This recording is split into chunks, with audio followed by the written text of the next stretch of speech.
ఒక అడవిలో 2 అందమైన పక్షులు ఉన్నాయి. అవి చాలా మంచివి.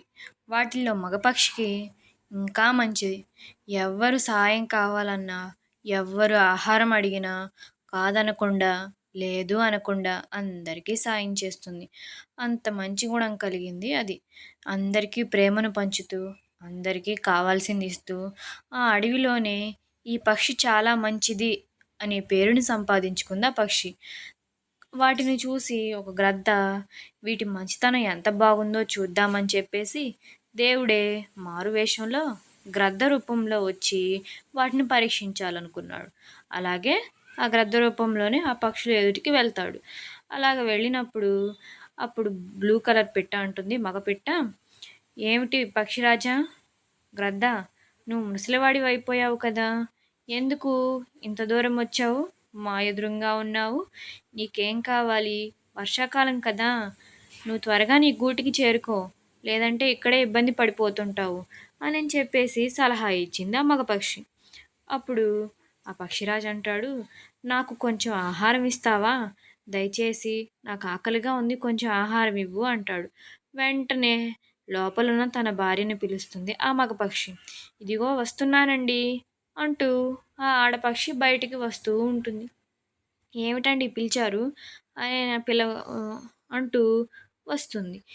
ఈ పక్షికి ఆహారం కావాలంట అనేసరికి, "ఒకసారి లోపలికి రండి" అని లోపలికి పిలిచింది ఆ ఆడపక్షి. వెళ్ళాక మాట్లాడుకుంటున్నారు. "ఎందుకే లోపలికి పిలిచావు? కొంచెమే కదా ఆహారం ఇవ్వమంది" అని మగపక్షి అంటే, "అది కాదండి, మనకు చిన్నపిల్లలున్నారు కదా! పైగా వర్షాకాలము. వాళ్ళకి మనం కొంచెమే కదండీ ఆహారం ఉంచుతుంది. అది తీసుకొచ్చిన ఆహారంలో కొంచెమే వాళ్ళకి సరిపోతూ ఉంటుంది. పైగా మనం దాచిపెట్టాలి కదా! మనం బయటికి వెళ్ళలేని రోజు ఈ పిల్లలకి మనం ఏం పెట్టగలం" అంటూ ఆ ఆడపక్షి చెప్పింది. "ఈ పిల్లలకి నేను ఎలాగైనా ఆహారం సంపాదించి ఇస్తాను" అని మగపక్షి అంది. "అది కాదండి, అడవి మొత్తం చాలా జోరుగా వర్షాలు పడుతున్నాయి. పైగా ఇంత వర్షంలో మనం బయటికి కూడా వెళ్ళలేము" అని అంది. అనేసరికి, "అదేం పర్వాలేదు. నేను చూసుకుంటాను కదా! ఆకలి అని వచ్చిన వాళ్ళకి లేదు అని చెప్పకూడదు. కొంచెమే ఇస్తానని అసలు అనకూడదు. ఉన్నది ఎంతైనా కానీ ఉన్న దాంట్లో వాళ్ళకి కొంచెం సర్ది ఇవ్వాలి. నువ్వు అలా అలవాటు చేసుకో" అని చెప్పేసి ఆడపక్షి చెప్తుంది. "సరే, ఇక మీ ఇష్టమండి. మీరే చూసుకుంటానన్నారుగా" అని చెప్పేసి ఆ ఆడపక్షి ఒప్పుకొని ఆహారాన్ని తీసుకెళ్ళడానికి అంగీకరించింది. "సరే, ఇవ్వు కొంచెం" అని చెప్పేసి తీసుకొని వెళ్తుంది. ఆ పక్షి తీసుకొచ్చి కొంచెం ఆహారాన్ని ఆ ముసలి గ్రద్ద అయిన ఆ గ్రద్దకి ఇచ్చింది. తిని ఆ పక్షి, "నేను ఎక్కువ దూరం ప్రయాణించలేకపోతున్నాను. పైగా ఆహారం కూడా సంపాదించుకోలేకపోతున్నాను.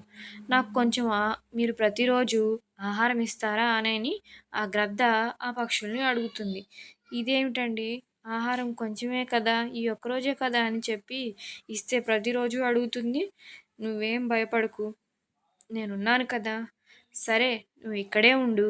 మేము అడవి మొత్తం తిరిగి చాలామంది పక్షులున్నారు. వాళ్ళని కూడా మేము సహాయం అడుగుతాం. ఈ సహాయం మేము ఒక్కళ్ళమే చేయలేం. మాకు తోడు కావాలి. పిల్లలున్న పక్షులు చాలామంది ఉన్నారు.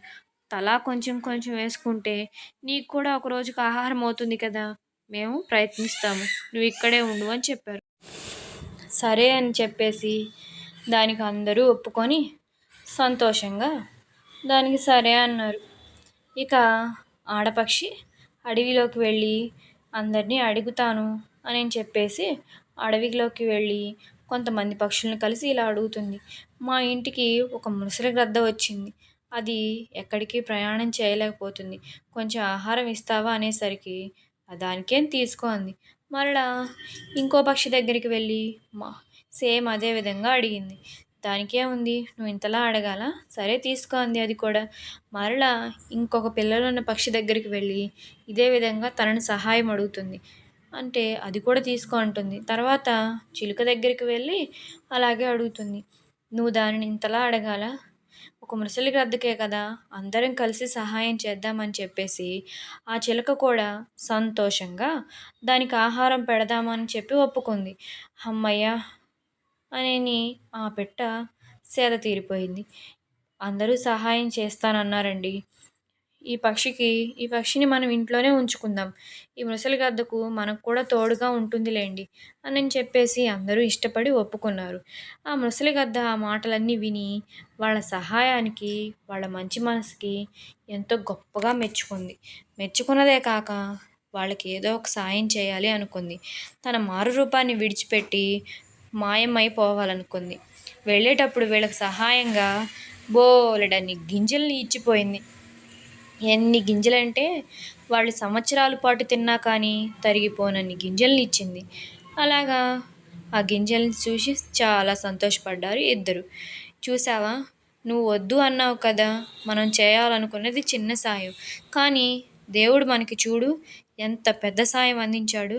ఏదైనా మనం చేయాలని ముందుకు వెళ్తే దేవుడు మనకి ఇంకా ముందుకు తీసుకెళ్తాడు అని చెప్పి. పిల్లలు, మీరు కూడా ఇప్పటినుంచే ఎదుటివారికి సహాయం చేయాలి అనే లక్షణాన్ని అలవాటు చేసుకోండి. ఎందుకంటే మనకున్న దాంట్లో మనం కొంచెమైనా సహాయం చేస్తే దేవుడు దానికి 100 రెట్లుగాను 1000 రెట్లుగాను మీకు తప్పకుండా సహాయం చేస్తాడు. పిల్లలు, మీకు ఈ కథ నచ్చిందా? కథ నచ్చినట్లయితే లైక్, షేర్ అండ్ సబ్స్క్రైబ్ మన యూట్యూబ్ ఛానల్ ప్లీజ్. మీకు ఎంతగానో నచ్చింది అని అనుకుంటున్నాను. ఈ పక్షుల్లాగే మీరు ఆనందంగా జీవించండి.